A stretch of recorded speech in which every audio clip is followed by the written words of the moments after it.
તો રૂપિયામાં આજે રિકવરી છતાં બજારમાં પરિવર્તનનો અભાવ, ઉચ્ચતા સ્તરેથી નબળું પડ્યું માર્કેટ. નિફ્ટી 25,900ની નીચે સરકી. બેંક નિફ્ટી પણ લાલ નિશાનમાં. મિડકેપ સ્મોલ કેપમાં ફ્લેટ કારોબાર. સરકારી બેંકોમાં સૌથી વધુ ખરીદારી જોવા મળી. નિફ્ટી PSU બેંકોમાં 0.25% ઉછાળો જોવા મળ્યો. નિફ્ટીના ટોપ ગેઇનરમાં SBIનો સમાવેશ.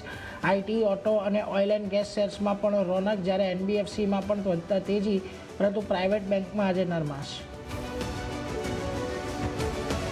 પેટ્રોલિયમ અને નેચરલ ગેસ રેગ્યુલેટરે PNGRBએ કન્ઝ્યુમર પ્રોટેક્શન રેગ્યુલેશનને મંજૂરી આપતા આજે સિટી ગેસ ડિસ્ટ્રીબ્યુશન શેર્સમાં આવી તેજી. IGL અને MGL 4% જેટલા વધ્યા.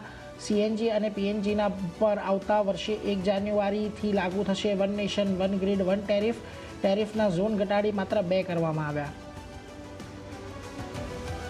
ડિસ્કાઉન્ટેડ બ્લોક ડીલ બાદ એક્ઝોનોબલના શેર લગભગ 14% ઘટ્યો. 13.22% ઇક્વિટી થઈ exchange. Large trade value 1900 crore. Promoter imperial chemicals દ્વારા હિસ્સો વેચાણના અહેવાલ. બ્લોક ડીલ પછી પોલીકેપ પણ ફ્યુચર્સના લૂઝર્સમાં સામેલ. ફંડ એકત્ર કરવાના સમાચારને કારણે શ્રીરામ ફાઇનાન્સમાં આજે આવી તેજી. લગભગ 2%નો આવ્યો ઉછાળો. બન્યો નિફ્ટીનો ટોપ ગેઇનર. અને માર્કેટ રેગ્યુલેટર સેબીની આજે મહત્વની બેઠક. એક્સપેન્સ રેશિયો, બ્રોકરેજથી જોડાયેલા પ્રસ્તાવો પર ચર્ચા સંભવ. રિટેલ હિસ્સેદારી વધારવાના ઉપાયો પર પણ થઈ શકે છે ચર્ચા.